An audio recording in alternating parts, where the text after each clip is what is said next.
Dragonflight's ending cutscene is everything wrong with World of Warcraft's writing. They tried to do the true, so true. I agree with everything they're gonna say.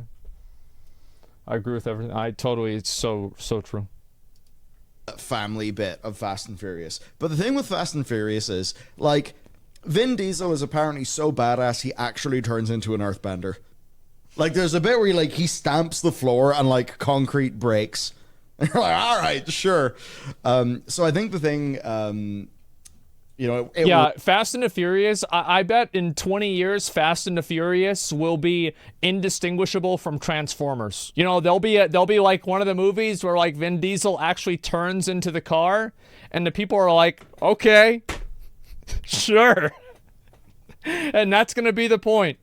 Works for Fast and Furious because it has a commitment to being over the top and just doing rule of cool. I think that's essentially where they kind of fucked up with Dragonflight. They forgot the bit where they actually had to be exciting as an interactive story.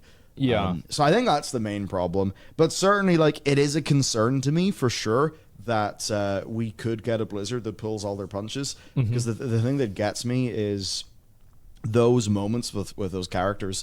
To me, they feel really empty and hollow because they're so unbalanced.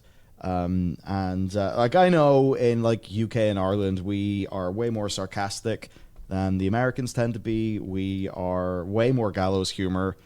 We often offend them a lot, which is very funny. Good, keep doing it. I love it whenever Americans get offended over normal people in Europe being normal. I think it's great. Especially, like, South Americans too. Always super offensive, it doesn't matter. Yeah, keep doing it. But I think that bleeds through into some of our preferences in storytelling. A little bit, right? To a certain degree, yeah. I think by default... kind of worry that they go... My worry, basically, is they go way too, like, soft modern. Because most of the soft modern stuff... That's a really good way to say it, man. Soft modern. If there's any way I could describe World of Warcraft's current story, soft modern would be it. That I've seen, it just ends up being really toothless, and I think most importantly, it's like a weird personal therapy escapism. Thank you. Yes. Holy fuck.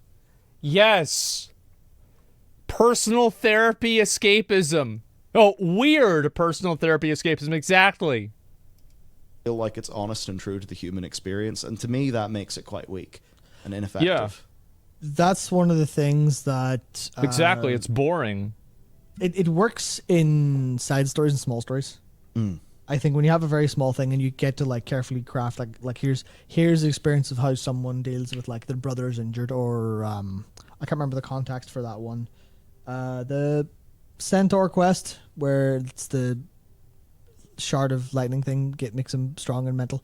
That bit, like, that felt really good. It was kind of short and sweet and had... He's right that, like, the touching, more personal human stories make sense as, like, kind of side stories or, you know, off the beaten path explorations rather than being the mainstay of the story itself. I agree. Yeah, it's actually a really good point. One small part to it. Same with the Taiwan one. That was fine. But you can't really take the same principle and apply that to the larger story. You kind of need a little bit more and a lot kind of stronger element to it. You need something a little bit more traditionally epic or traditionally mythic. Yeah, that's input it. That's exactly it. Like, so they totally agree with me. I feel like they do. That's exactly the way that I feel too. You want something that's more, like you say, true to the general human experience, as opposed to telling a small personal story. And obviously, you could say, well, obviously, like, you know, family and belonging and stuff like that is key to it. Cringe. Wasn't really. Felt a little bit like an afternote. Yeah. Like, this is the point, but we kind of knew it. We need something a lot more, I guess, traditionally hero's journey-ish in a way.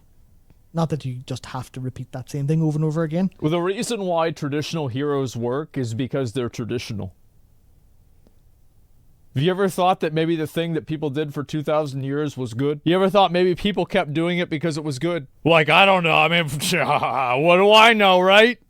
But you still need to hit all the major beats of good, strong story, which is difficult when you're trying to pull your punches, or you're just trying to tell a very specific small bit of what's going on, or something that's too generic, which is another Yeah. problem. And that's what the Dragonflight thing feels to me, where it is just, or like the way that cinematic panned out was largely, and we were wrong, but together we are right. And like, cool. Woo! There's yeah. this is what I'm going to call a counter super from Sorry, I just noticed your profile picture. That is actually, it wishes from Mistelferno. It wishes it was My Little Pony, Demon's Revenge, at least G4. I haven't seen G5 yet, so I don't know the difference. Wait, they're comparing WoW to My Little Pony? I'm gonna be honest here, okay? The Bellabog story in Honkai Star Rail totally clears Dragonflight, and it's not even close. Like, I'm sorry, but that's just the way it is. Between a G4 and a G5. Yeah. But at least the thing with MLP, from what I understand, it does actually have quality in it. I couldn't tell you, thankfully. I assume there's something, otherwise people wouldn't like it as much. There's got to be a way in which it does end up going hard. Because so many people love it. I feel like the friendship is magic is almost certainly earned. And I think the reason why it comes off as being a bit cringy and inauthentic in Dragonflight is that it feels profoundly unearned. It was just the thing of like, I was watching that cinematic and I was just thinking of watching Avatar. Right? And like, Avatar is so fucking good. Literally a children's television show. And it's like, come on, Blizzard. You're actually so scared of doing something that has a little... You know what another good example of this is? Another show that was for kids that had no business being as good as it was is the Clone Wars. Do you remember the Star Wars Clone Wars series? Holy fuck, it was good. Oh my god. Like, it was like, I think back on that, and it's like, I would never miss a fucking episode of that, dude. It was insane.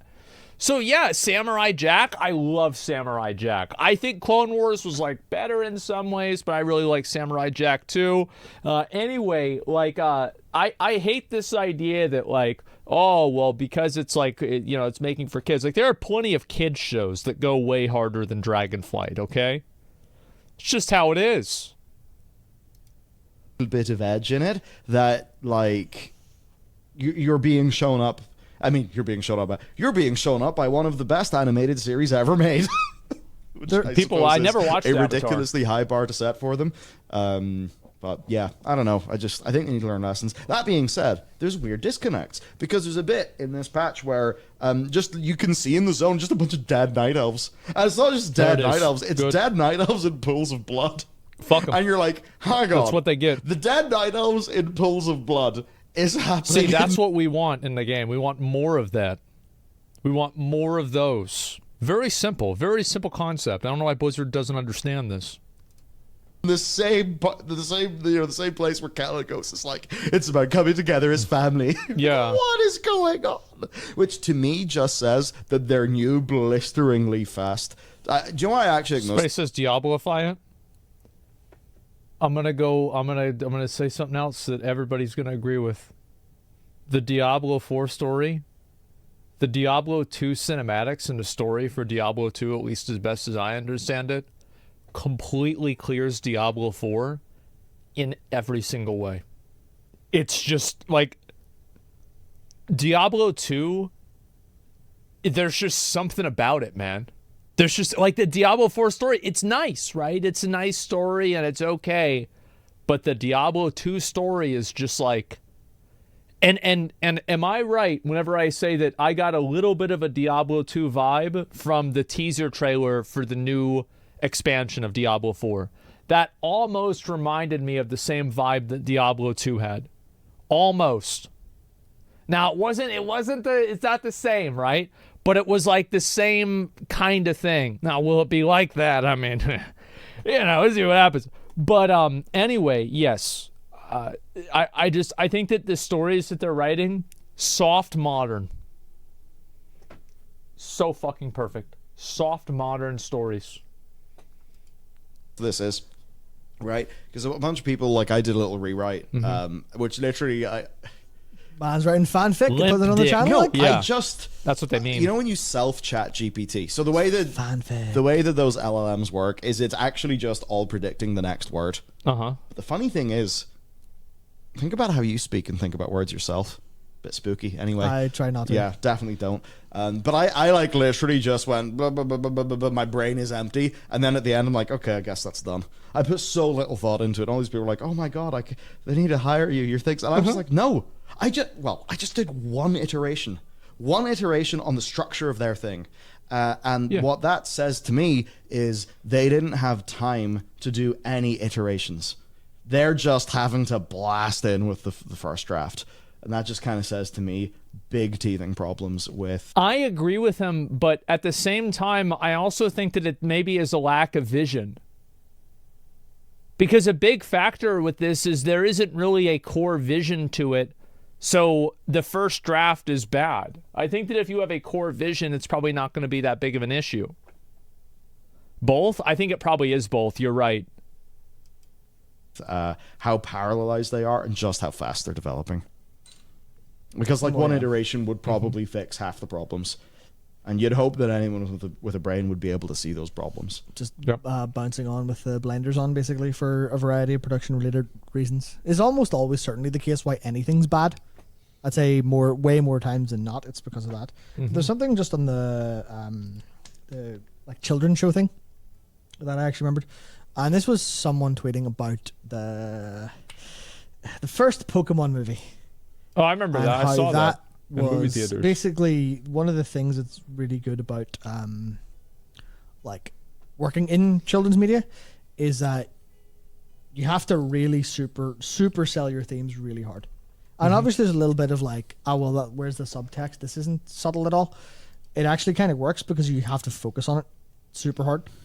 And if, I don't know... Well, you don't need the story to be like 7 different shades of nuance. I don't really agree with that. I think that there are a lot of stories that are great because they are simple. Like, look at Beowulf, right? I mean, that's a pretty fucking simple one, I would say. Now, there's always going to be complexity whenever you... Like John Wick. Yeah, John Wick. Lord of the Rings. Now, there's so much complexity in between the lines, right? But from a base level, everything makes sense. You don't need to understand, like Dio and JoJo's Bizarre Adventure is probably one of my favorite examples for this. He's just a fucking asshole, man. And it's like, oh yeah, maybe like, his dad and his mom and, it's like his, the way he was raised and, like he never felt like he was but like he's basically just a fucking dickhead, right? He's a fucking asshole. Nobody likes him and he's a piece of shit. And so that's it. It's a very simple story. If you've seen the first Pokemon movie, I'm assuming you have. I assume everyone has. Oh, the one with Mew. Mewtwo. Yeah. Oh, yeah, and the way that like instills values in people by very clearly, like obviously, I don't remember the words because I'm very bad at remembering specific words, but the like Mewtwo's speech at the end about the circumstance of your birth. Oh yeah, is straight up just like I see now. Yeah, this is actually a super profound and touching tale about people love that you not being who you are at birth and like the power of choice, the power of self-sacrifice, the power of choosing your own values as an individual, and that's really good. And it's a kids movie in every conceivable way. So I just kind of thought to follow up on that. It's like you being adult or mature doesn't mean that you like are necessarily better at doing themes like that. Exactly. Yeah. And this is the thing is like you have these people, soft modern people on Twitter that are all about, oh, well, this is a mature theme about PTSD and about all of these like, the having to deal with like a family and everything. Like, what the fuck are you? What is this? Like, shut the fuck up. This is soy shit. Just stop it. It means there's probably people with different tastes and a different approach to it. Like even like the you went to the movies to see that and got a Mew card. Me too. I remember that very well. I guess we'll just have a slight Pokemon segment because the movie after that, 2000, was a lot more traditional fantasy. I didn't watch. Hero's journey stuff. Getting the 3 magical items. Yeah, I never. And then having the twist at the end, and being against like the villain. I was very. It's just get the sigils. Complete the story. Exactly. Light up the Oathstones, finish the story. Yeah, and there's the prophecy at the beginning with the flute player and all that stuff. And that stuff is basically like, yeah, I see now that the circumstances of one's birth is relevant. It is what you do with the gift of life that determines who you are. Insert the quill on fire gif. Absolutely. That's more or less. That's all that is. Yeah, it was a bit of a sidebar, but I think it's I just like you can be What was childish and still tell a really engaging story. exactly, fucking exactly. Like I'm so sick of them saying it's an adult story, so it's okay for the characters to be pussies, boring, and for it to be lame. I don't want this story. Oh, this story reminds me of working at my accounting firm. No, that's the problem. That's the whole problem. See, that you've just explained it. I don't care if it's an adult story or not. I don't want to see it. Yeah. Nino, The Last Unicorn, said, if you want to go back to Fast and Furious example, those movies show them being family. WoW just tells you and never earns it. And show don't tell is like their number one problem. Whenever they do manage to show, it can be really good. Right, and that's like the big moments that we all remember. I think it's just the unevenness, where a lot of the scaffolding that holds the whole thing up. I just think that they need to stop making the story for pussies, man. Everybody knows it. Like we can all talk around like all of these like narrative devices, but everybody knows they're just making the story for pussies, and I'm fucking tired of it. I'm tired of this shit. Yeah, like it trace back to that, yeah, they're trying to be family friendly, something like that, yeah. Half of it's kind of missing. So it means like the plot is there, and it could be a good plot, but it's just kind of rickety. The Exorcist, super, thank you. I still remember the Defia storyline in vanilla almost 2 decades later. Dragonflight was just forgettable and generic. The reason why is because it was a complex story. And the problem is that, and this is a big issue that I have, remember whenever they got rid of, I told you guys about mining canary problems in video games, that they're not a problem in themselves, but they are an indicator of a larger problem to come. And whenever they took enslaved demon and they turned it into subjugate demon, because like slavery is bad. Okay, so let's go ahead and let's look at this on like a much more macro level. They probably don't want to tell stories like the Defias Brotherhood again, because basically what happened, this is what happened. Van Cleef and the boys got fucked over, and then Stormwind is like, that's too bad. And they said, oh, well, you know what? Fuck you. We're gonna go over here to Westfall. We're gonna do our own fucking thing. And we don't want to have anything to do with you. We're gonna unionize. And they say, oh, you're gonna unionize? Well, we're gonna send in the Pinkertons. And you know who the Pinkertons are? Your 5-man group in Deadmines. And you kill Van Cleef in his own fucking house. And you squash that union character by character, linen cloth loot by linen cloth loot. You kill every single one of them. You come back with their bloody bandanas and you say, thank God the Union is destroyed, the kingdom is saved. And you know what? Blizzard doesn't want to tell a story like that anymore, because they're afraid that it could be like real life. And that's what's fucking pathetic. We can't even have fantasy anymore because these people want their fantasy stories to be congruent with the morality of the 21st century. How pathetic. And that's what I was saying about it being a mining canary problem. Soft modern. It's pathetic, bro. There's a risk of that. So going into Dragonflight, there are bits that are definitely not like... Maybe Van Cleef should have talked about family? He did. And then we came back in Cataclysm and killed his fucking daughter. Now they retconned that. She thought she was gonna come back and we fucking kill her too. In my view, that aren't forgettable and generic. Just the way it is. Orc Heritage. Orc Heritage is one of the best quests that team has shipped. Many would say the same for the Blue Flight. Many would say the same for like the Forsaken Heritage quest as well. There's like actually plenty of good bits, and as much as I think 10-1 meandered a bit, like Emberthal was handled, like pretty well.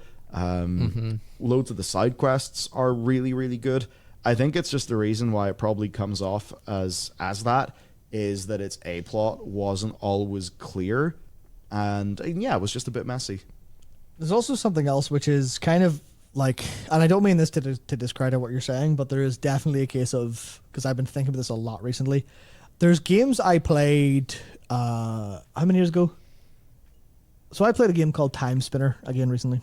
Time Splitters. More of a Symphony of the Night-esque, like Igavania than okay. Metroidvania. Yes, of course. Because I'm a Metroid. I like Metroidvanias, if you can't tell by my choice of attire. And Hollow Igavania. Knight. Igavania named after Iga, the Castlevania Symphony of the Night director. So I played Time Spinner recently, and I realized 20% through the game that I'd actually played it before and finished it. No, Matt, that's not Wow. profound. That's dementia. Yeah, that's bad. Yeah, so, and then I recently was talking about a visual novel.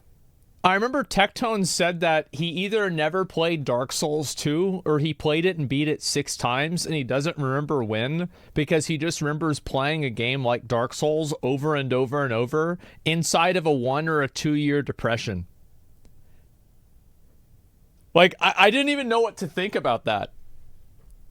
I guess that was his version of self-harm. I read, which I Can't imagine playing that game. YMK.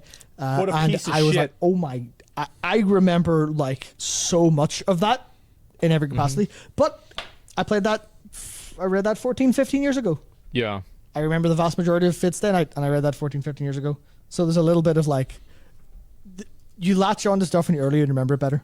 Basically, I think more or less. More or less my point there. But you're also right. Like that quest had like a political theming that was probably pretty like new to you and interesting to you at the time. Mm-hmm. Whereas Dragonflight stuff doesn't have anything that's like a kind of grander idea. There's a little bit of it with like the Vildraken Accord and the Draconids and stuff like that, but none of it was really super like, oh, this is Nothing in the story has any teeth, man. It doesn't. That's the best way to say it. Like, it just doesn't have any fucking teeth. Like, and it's not like, for example, like Cyberpunk. Like that shit. Like that's got teeth. It's good. This is a theme being shown to me in a new way, or in a way that's really like engrossing and engaging. Something you'll remember with like a big bit happening. It's kind of was a lot of small things worked, and the big plot was like, whatever. Yeah. Like I'll remember the Taiwan stuff, and I'll remember the Viridistrad stuff because that was good. Yeah. But those weren't big quest lines or big like chains of stuff. There's like, here's a couple of quests, more or less. They didn't feel like epic journeys. Whereas the Defias did feel like, we're resolving a world problem here. Yeah, I think that's certainly where a return. Well, it was also because it was complex and it wasn't one dimensional. Like that's why the story was good too. Is that like it was portrayed as one dimensional, but it kind of wasn't. I think that's totally fine. Like you don't have to have, again, like I actually, you know what? It's not even about whether it's complex or simple. It's just about whether it's told well. And the problem also is like sometimes you have villains that they're portrayed as caricatures. But like Farak, the difference between, let's say, Farak and Dio is Dio was a badass. Dio was fucking smart. He was like in shape. He was a great fighter. Like, and he beat people's ass. Like, Farak was just an idiot. Like, it's just a dumbass. Like, he's just this stupid, crazy asshole that nobody likes with a sword or an axe. Yeah, Farak was a fucking dingus. He is. He's a dingus. He is. So it's just like you can't have a villain like that. Like, for example, like what made Thanos a good villain is because all the Avengers came up to square up with him and he fucking beat them. Beat all of them. And meanwhile, Farak, that happens with Farak, and he's like, oh shit, guys, I gotta run away. I'm gonna run away now. You know, that was it. So it's like you have a good villain. The good villain has to be powerful. It has to be he has to be a badass. Like even fucking Voldemort. Like Voldemort squared up with Dumbledore. Like that guy's like he's like the most powerful fucking wizard. He squared up with him. And so it's like, well, how the fuck are we gonna beat this guy? But Farak It's just a clown. He beat Hulk so bad, didn't want to be Hulk anymore. Exactly, yeah. Frog actually burned and killed you to be a better villain? Yeah, well, they did like that village, right? But like, it didn't even show anybody. It didn't show anybody getting killed. It didn't show him burning down the village. It was just like an implication. It's just some pussy shit, man. How are they supposed to make every end boss first kill us all? They don't need to make every end boss kill you all. Denathrius didn't do that, and he was great. Li Shen didn't do that, and he was great. It doesn't necessarily need that. I'm just saying as an indicator, if you want to have a compelling villain, the villain has to be... There has to be something that's good about the villain. Or you don't really have a good villain. Something that makes them threatening. Yeah. Kind of world building Farak isn't threatening. Is good. And I suppose that's, in a way, the magical thing Or about dangerous. Vanilla wasn't World of Warcraft. Big plot. It was just World of Warcraft. So I imagine there was a really cool, like, creative freedom with that. Yeah, I completely fucking agree. Soft modern. Man. I've never heard of a better word. Soft fucking modern. The antagonist is the hero in their own story? Yeah. And like with all of these different characters, right? Like, a villain has to be dangerous. Like, the jailer was extremely fucking dangerous. And I was like, well, how do we just beat this guy?